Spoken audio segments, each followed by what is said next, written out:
When we speak of Lewis Hamilton today, statistically the greatest driver of all time, we tend to remember his incredible championship winning years at Mercedes. However, in this video, I'm going to roll back the years and look at his time at Mclaren, where he first forged his reputation as one of the most promising talents we've ever seen in Formula One, and explore how and why Lewis Hamilton was so fast. To really gauge how good Hamilton was when he entered the sport at McLaren from 2007 to 2012, I'm going to go over his teammate record against Fernando Alonso, Heikki Kovalainen and Jensen Button. Let's start with 07 and Fernando Alonso. Alonso was the reigning double world champion coming from Renault. Hamilton was a rookie off the back of a fantastic GP2 title winning season. Over the course of 2007, despite his inexperience, Hamilton managed to out-qualify Alonso 10-7 by an average gap of 0.082, so nearly a tenth of a second, and managed to finish ahead of Fernando Alonso in the standings, whilst tying on points, finishing ahead on countback. Whilst Hamilton narrowly lost the race head-to-head, his lap-by-lap median pace in races against Alonso was roughly a tenth and a half quicker. So, it's abundantly clear when we look at all these metrics that Hamilton was immensely gifted and very, very fast. I will go over his time with Heikki Kovalainen later on in the video, so stay tuned for that.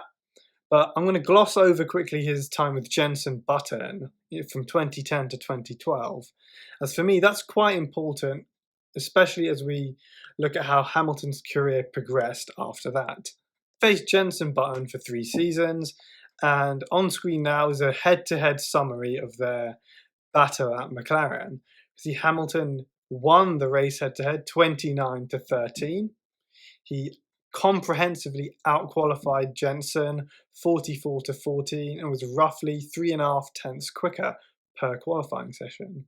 At the race pace, the lap-by-lap race pace, he was roughly 2.5 tenths quicker than his fellow Brit. So that raw speed he showed in his rookie season definitely carried forwards at his time at McLaren alongside Button. How exactly did Hamilton manage to be so quick at McLaren? And also this carries on to his time at Mercedes. So we're going to look a little bit at his driving style. And I'm going to hand over to a little segment from Heikki Kovalainen talking to Tom Clarkson on F1's Beyond the Grid podcast. So listen in. So he was able to brake later and harder, and yet he was able to hit the apex and make the exit the same as mine. Generally, his lines were a bit more square than mine, so he braked late and deep, turned the car in quite a short distance, and then his exits were quite straight. And I think that's one of the reasons over the years that he's been able to look after tires also very well. He puts less energy into the tires, and when he puts the energy, he puts them in places that it hurts the tires less. Like I was loading the tires, I was making corners quite long, and that's kind of my driving style. And I remember at McLaren, the engineers were also saying the Fernando style a bit similar, Kimi style and Mika style, they all carry a lot of speed into the corner and they make corners very long, whereas Lewis, he arrives, brakes late, turns the car sharp and has a straighter exit, so the tire has less energy. And I remember that particular area, the braking areas were always where I was struggling against him. So I think that's one of the key areas where he's very good. So an example I will show now of what Heikki Kovalainen's really talking about. So in 2009, in the Belgian Grand Prix qualifying, F1 used to have this graphic where they overlaid both drivers going into a corner.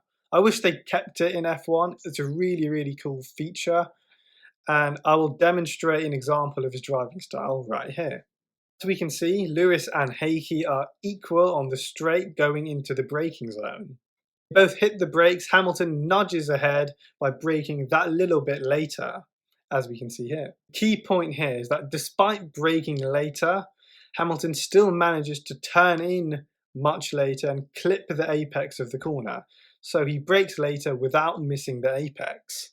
This is what sets him apart from a traditional late breaker who have a tendency to brake later and turn in earlier to still hit the apex. But Hamilton can still square off the corner by braking later, still hit the apex, ensuring that he can rotate the car much sharper, reducing loads on the rear tyres.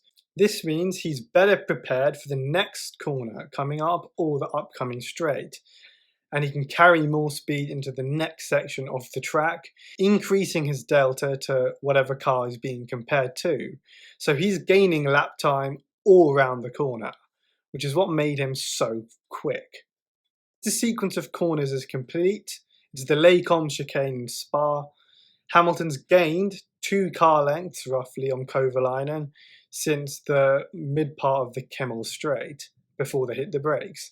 So his technique here was really effective. And I said I'll talk a bit more about his time with Heikki later on in the video. So on screen here is a comparison of Lewis to Heikki and to Jensen side by side. And in qualifying, it looks quite similar. Hamilton roughly 3.5 tenths quicker than both Kovalainen and Button. So Heikki was no slouch by any means over 1 lap. He outqualified, outraced, and outscored Fisichella in his rookie season. So he had some pedigree to his name before facing Hamilton.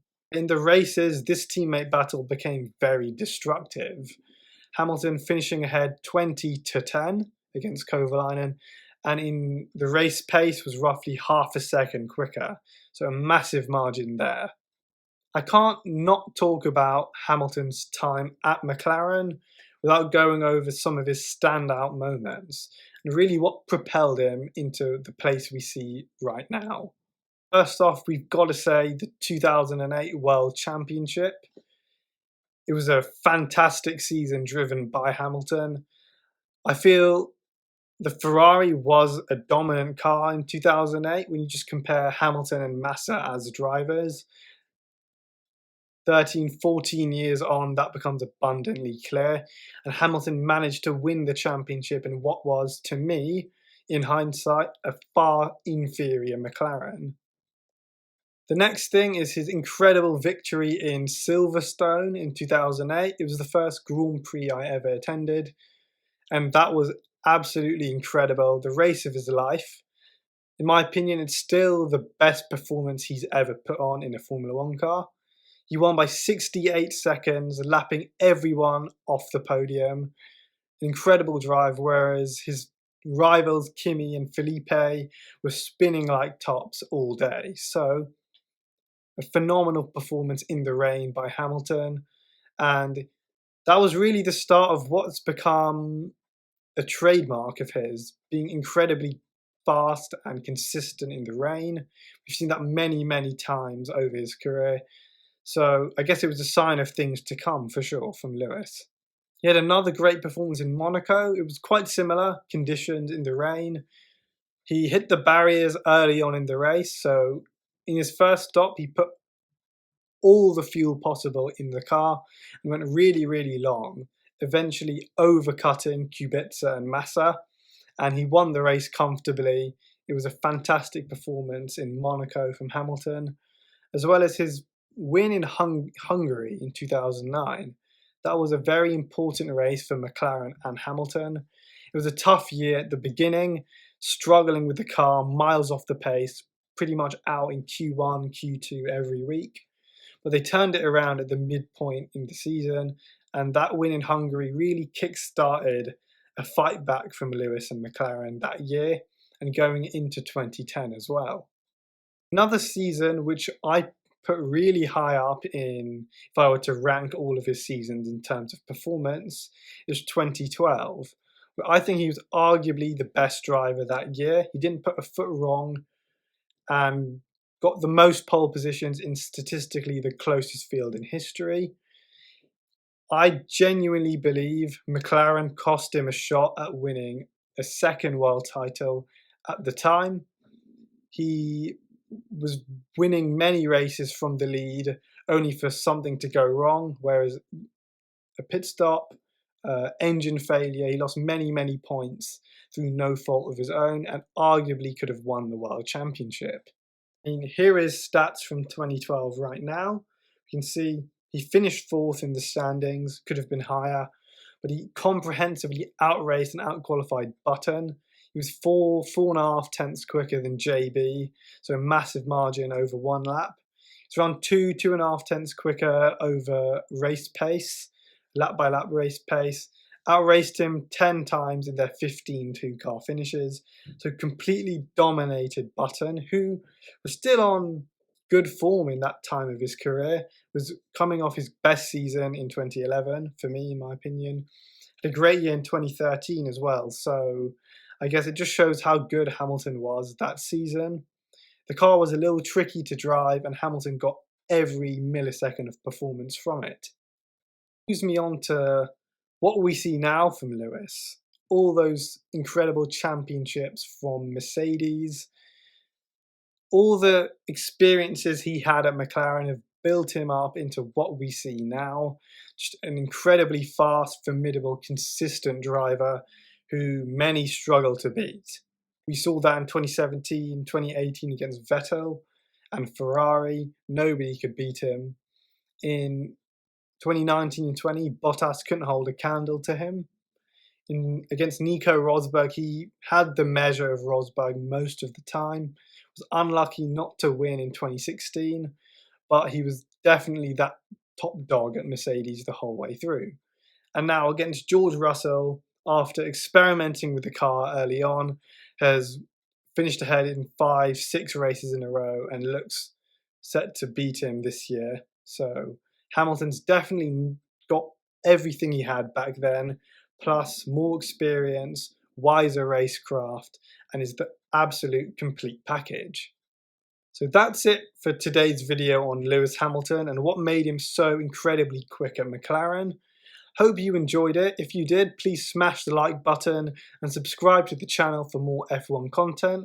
My name's Rana from Formula UR, and until the next video, take care.